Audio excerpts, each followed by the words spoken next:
Welcome to the Deep Dive. We're the show that takes these huge cultural figures, the ones who almost feel like myths, and we try to peel back those layers. Yeah, get past the legend to find the real story underneath. Exactly. And today we are really diving deep. We've got a whole stack of sources on the man who basically defines the sound and style of the 20th century. The king of rock and roll, Elvis Aaron Presley. You really can't overstate his impact, can you? He's just one of those figures. His significance goes way beyond music. He became this global symbol. That's totally right. And you hear the name Elvis's, and you immediately picture, the jumpsuit, Graceland, maybe those final years. It's a kind of established narrative, the myth. Right. But that's what we're trying to get past today. Our mission here is to dig into the sources, the facts about his music, his career, how revolutionary it was, his social impact, and that really complicated, controversial end. We want to pull out what really explains why he still has this massive global impact. And there's this central tension, isn't there, right from the start? What made him such a huge, immediate success in the mid-50s? It was that energy, that raw, kind of sexually charged style. Definitely provocative. Totally. And crucially, that style came from mixing musical influences in a way that just blew past the racial barriers of the time. America was changing racially, and his music was right there, cutting across those lines. He was a phenomenon from day one. I mean, just to get a sense of the scale, the sources point out he sold, an estimated 500 million records worldwide? Yeah, something like that. Easily one of the best-selling artists ever. And that success, that huge commercial power, it grew directly out of the controversy he stirred up. Absolutely. So maybe the key question we're exploring for you today is this.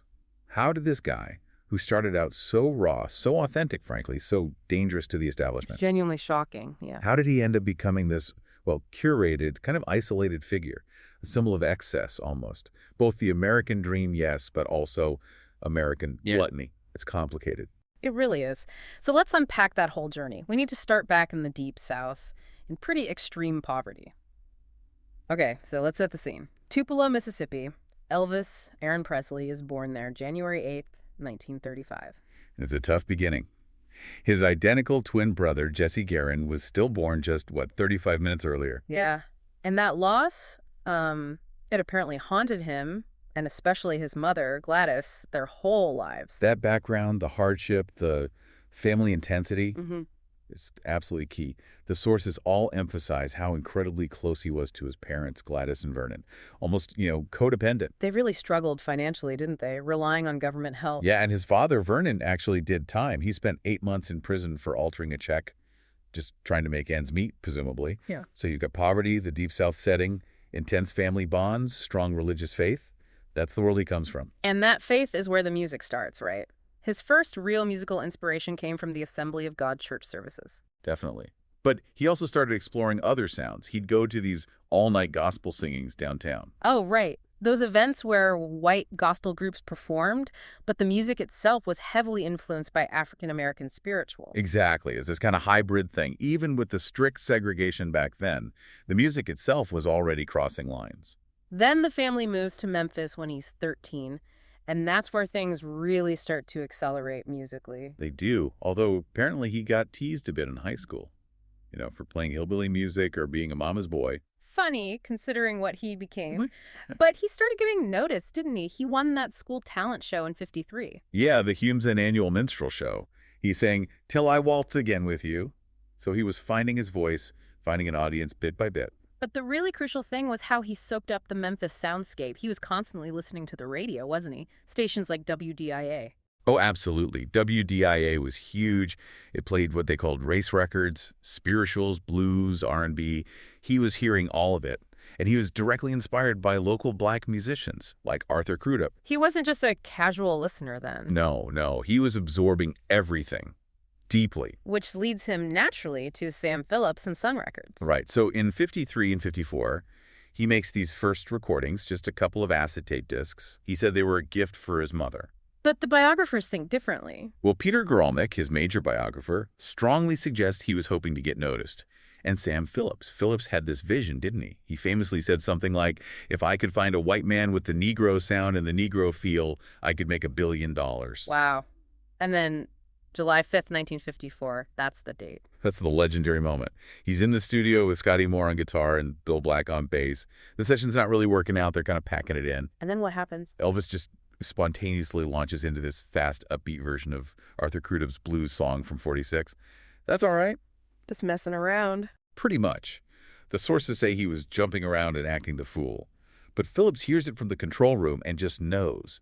That's the sound. The fusion sound he'd been looking for. Exactly. The energy, the rhythm of black music, but with a white singer who could take it to that huge, mainstream, mostly white audience. It was, well, revolutionary for the time. And the reaction in Memphis was instant, right? Oh, immediate. A DJ named Dewey Phillips played That's All Right over and over.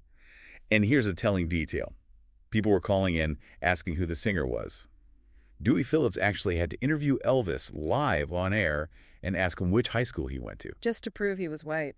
Just to confirm it for the listeners, it shows you how startling that blend of sounds was back then. And that blend, country plus R&B, that becomes rockabilly. That's the term, yeah, rockabilly. Though at the time, they were calling Elvis things like the King of Western Bop, the Hillbilly Cat. The Memphis Flash, I love that one. Right, it captures the energy. And the energy wasn't just in the sound, it was in how he moved. Ah, the famous rubber legs. Yeah, that signature movement. Apparently, it came partly from just how he felt the rhythm, but also partly from pure stage fright, from nervousness. Really? Nerves. Seems like it. But whatever the reason, the effect on the audience, especially young women, was just electric. Pandemonium. He wasn't just singing.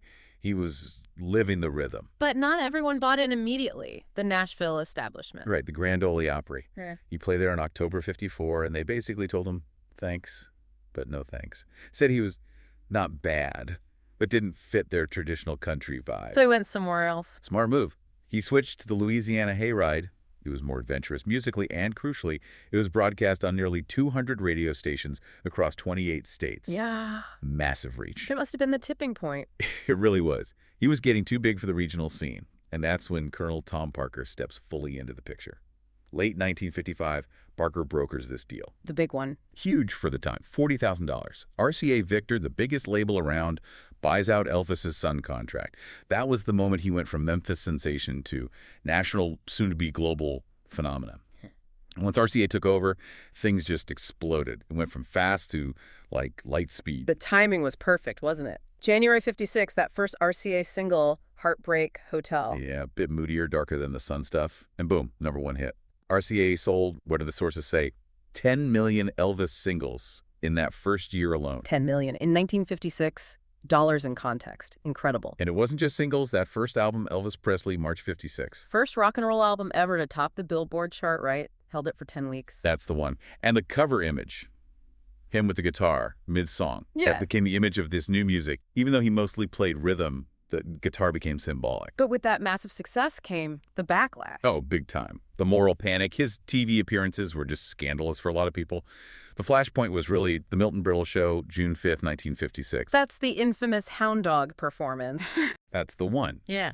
They apparently talked him into leaving his guitar backstage for that number. So all the focus was on his body, his movements. He did that slow, grinding version. Exactly, with these really exaggerated hip swivels and body rolls. The press reaction the next day, just a firestorm of controversy. But that's where Elvis the Pelvis really took off. Yep. And the criticism was harsh. Words like suggestive, vulgar, animalism.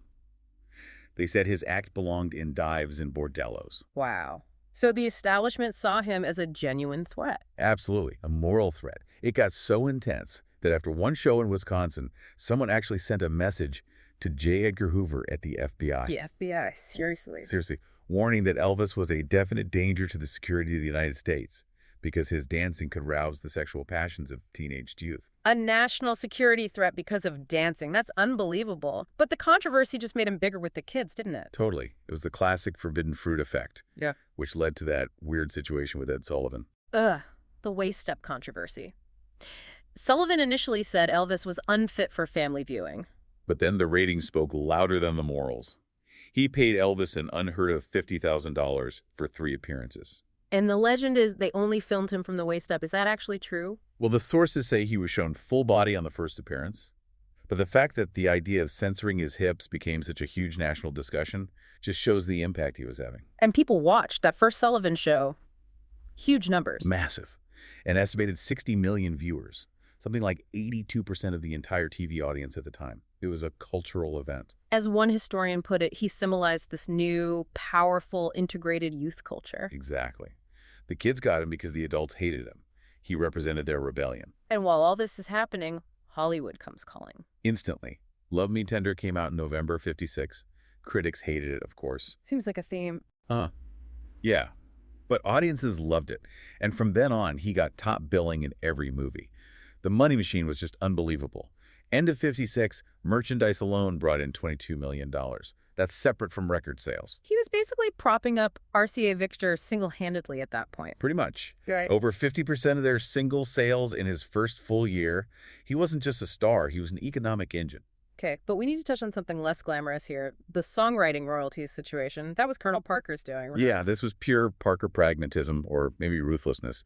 He set up a deal where if a songwriter wanted Elvis to record their song, which guaranteed massive sales, they had to give up a third of their standard royalties. So a chunk of the writer's money went to Elvis, or Parker. It essentially flowed into the Presley Parker enterprise. Mm-hmm.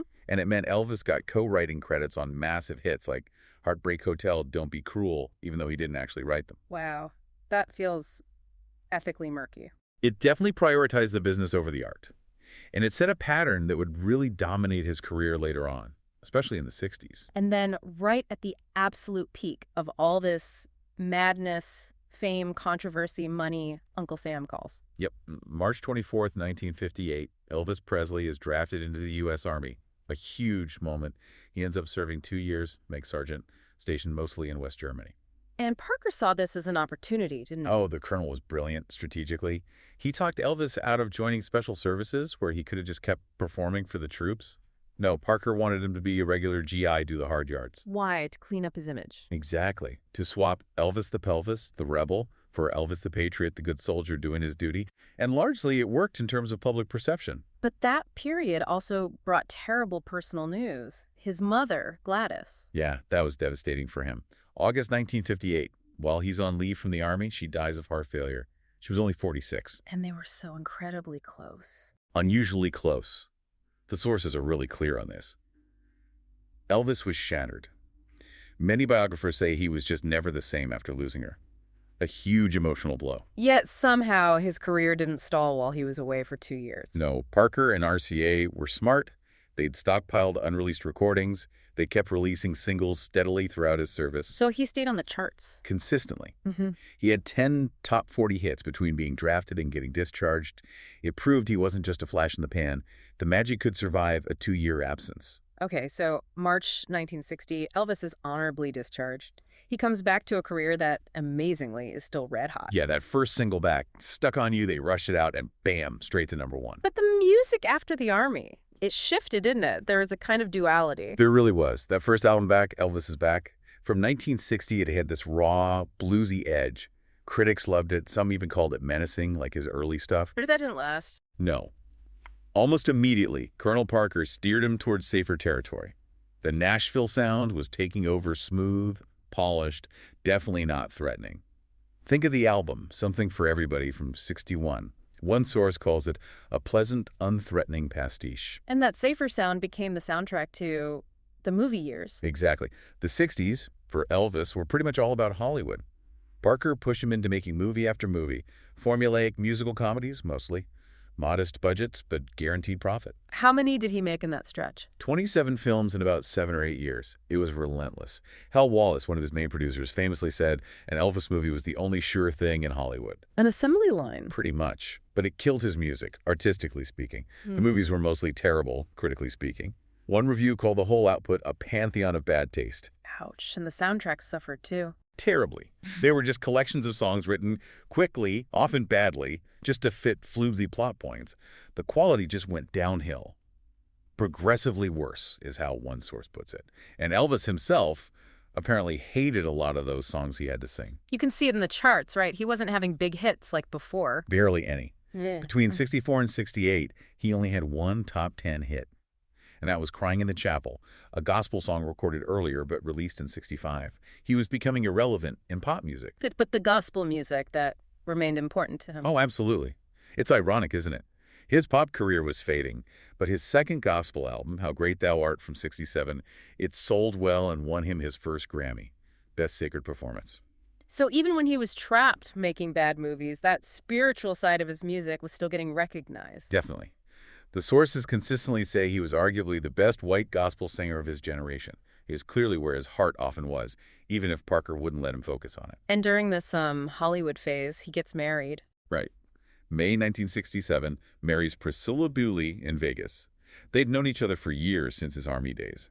Their daughter, Lisa Marie, was born early in '68. But professionally, he was stuck, bored, unhappy. Deeply unhappy by all accounts, isolated in that Hollywood bubble with his entourage, Yeah. which sets the stage for the comeback. The '68 comeback special, this was a make-or-break moment, wasn't it? Absolutely. His singles weren't charting. He needed something big. The TV special, just called Elvis, aired December 3rd, 1968. And it's a big production number, sure, Yeah. but the parts that really mattered. The live segments in front of that small audience. Exactly. His first live performance in 7 years, Yeah. and the look. The black leather, iconic, Yeah. shedding those cheesy movie costumes. Totally. He was raw, intense, uninhibited. It was like the 50s. Elvis was back, but maybe even more potent. It was a huge hit. Got something like 42% of the audience. NBC's biggest show that season. More than just ratings, though. It seemed to reignite him personally. It really did. The director, Steve Miner, said Elvis promised him afterwards, "I give you my word, I will never sing a song I don't believe in again." A real turning point. I And didn't it know. led to better music. Immediately, 1969, he records From Elvis in Memphis, his first proper, non-soundtrack studio album in 8 years. Critics called it a masterpiece. That's the one with In the Ghetto and Suspicious Minds. Yep. Great, gritty, contemporary songs. Suspicious Minds was actually his last U.S. #1 pop hit. The comeback was real. And it wasn't just records. He started performing live again, didn't he? Big time. Huge time. Vegas. He signed this massive 5-year deal with the International Hotel, $1 million a year, which was enormous then. And that first Vegas show in July '69? Legendary. Apparently, the place went nuts before he even sang a note. Standing ovation just for walking on stage. And this is where the jumpsuit comes in. Ah, yes. Inspired by his karate gear, right? That's the story. It transformed him into this larger-than-life stage figure, part superhero, part Vegas showman. Okay, now we have to talk about one of the weirdest moments in his entire life. The Nixon meeting. Oh, it's truly bizarre. December 1970. Elvis basically decides, on a whim, to fly to Washington and meet the president. Writes Nixon this rambling 5-page letter about his concerns for America, the counterculture. And what did he want from Nixon? He wanted a badge. Right. Seriously. A Bureau of Narcotics and Dangerous Drugs badge. He wanted to be made a federal agent at large so he could help fight the drug culture. Which is just jaw-droppingly ironic given his own developing problem. Completely. The photos from that meeting are just priceless. The ultimate rock and roll rebel shaking hands with Tricky Dick in the Oval Office. You couldn't make it up. So Vegas becomes his base. And then comes another huge global moment. Aloha from Hawaii. January 1973. This was groundbreaking. The first concert by a solo artist broadcast live around the world via satellite. Did 1 billion people really watch it? I've heard that claim. That number's probably inflated. Dubious, according to the sources. But it was still massive. Huge ratings in Japan, over half the TV audience in the U.S. And that cost him. The American Eagle jumpsuit and cape. Probably his most famous late career look. Definitely. He had gone from Mississippi kid to rockabilly rebel to Hollywood actor to, finally, this global, almost mythical, satellite-beamed icon. So Aloha from Hawaii is this massive global peak, right? But behind the scenes, things were really starting to unravel. His personal life, mainly. The divorce from Priscilla. Yeah, they separated in early '72. The divorce was final in October '73. Priscilla herself said they stayed close, which seems true, but people in his circle felt that the marriage ending, it was a huge blow, maybe one he never truly got over. And this coincides with his health problems getting much worse, especially the prescription drug dependency. Absolutely. The timeline is stark. In 1973 alone, the sources detailed 2 serious overdoses on barbiturates. The first one put him in a coma for 3 days. A coma. Wow. Yeah. And he was hospitalized separately for addiction to pethidine, which is a powerful opioid painkiller. And his doctor, Dr. Nick Koupoulos, He plays a big role here. Dr. George Nikolopoulos, or Dr. Nick. He noted something interesting about Elvis's mindset.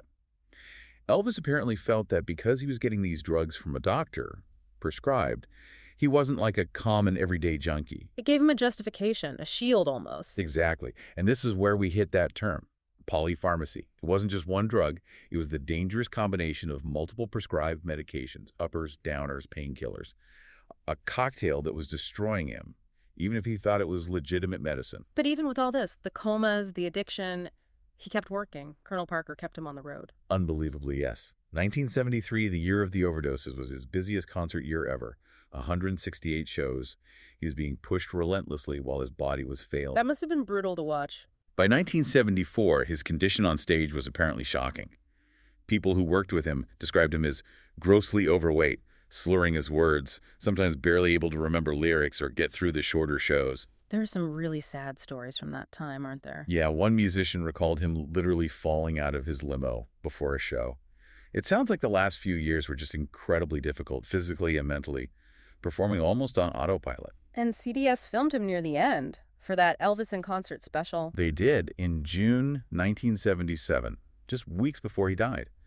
And the footage is, well, it's hard to watch. His voice sounds weak, almost unrecognizable on some songs. He spends a lot of time just talking, rambling to the audience. His very last concert was June 26, 1977 in Indianapolis. That was it. And then just as things seemed they couldn't get worse, that book came out. Elvis! What happened? Written by those bodyguards he'd fired. Right. Published August 1st, 1977. It detailed his drug use, his erratic behavior, all the stuff the public didn't know. Elvis was reportedly devastated, tried to stop it but couldn't. And then, just 2 weeks later, August 16th, 1977. He was found unresponsive on his bathroom floor at Graceland by his fiancée, Ginger Alden. He was only 42 years old. The immediate aftermath was chaotic, wasn't it? Especially regarding the cause of death. Very controversial. The Memphis medical examiner, Jerry Francisco, held a press conference almost immediately and announced the cause was cardiac arrest, heart failure.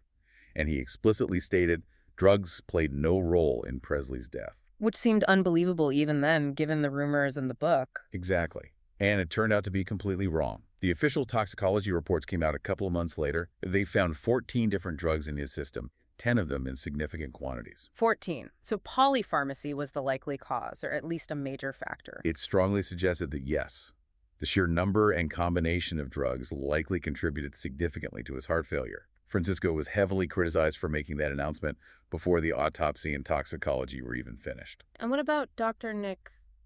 Nikolopoulos? He faced legal trouble. He was eventually cleared of criminal charges in 1981, but the evidence presented was damning. Records showed that just in the first 8 months of 1977, he'd prescribed Elvis over 10,000 doses of sedatives, amphetamines, narcotics. 10,000 doses? In 8 months. All in Elvis's name. It was just staggering. The Chopolos did eventually lose his medical license permanently in the 1990s for overprescribing to other patients. Even after his death, the story wasn't over. There was that attempted body snatching. Yeah, bizarrely. Which led to him and his mother being reburied in the meditation garden at Graceland.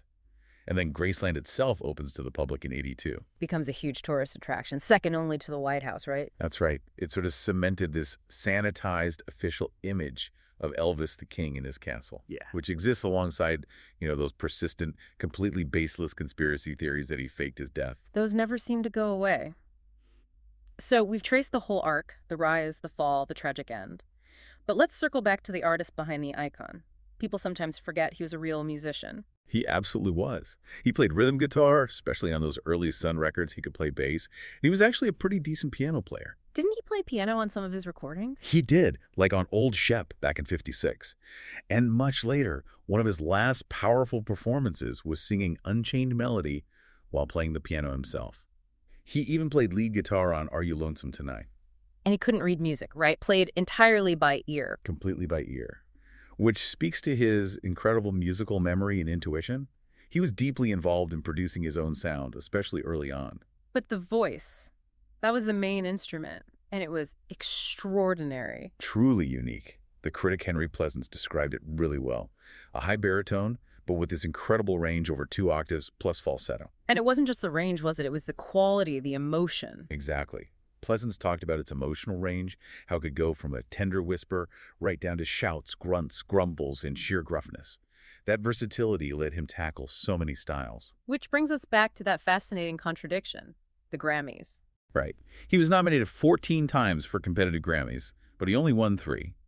And all 3 were for Best Sacred Performance for his gospel music. Think about that. Elvis the Pelvis, the guy who scandalized America, his most prestigious awards were for singing gospel. It really underscores how central that spiritual music was to his core artistry. Arguably the greatest white gospel singer of his time, as the sources say. It wasn't a sideline, it was fundamental. Okay, we have to address the elephant in the room. The accusations of cultural appropriation, that he stole black music. It's a charge that comes up constantly, but the source material paints a different picture, especially of his early attitude. He openly expressed deep respect for black musicians. And he didn't just listen, he went to segregated spaces to hear the music live. Yeah, like attending colored night at amusement parks in Memphis, which was not the norm for white kids then.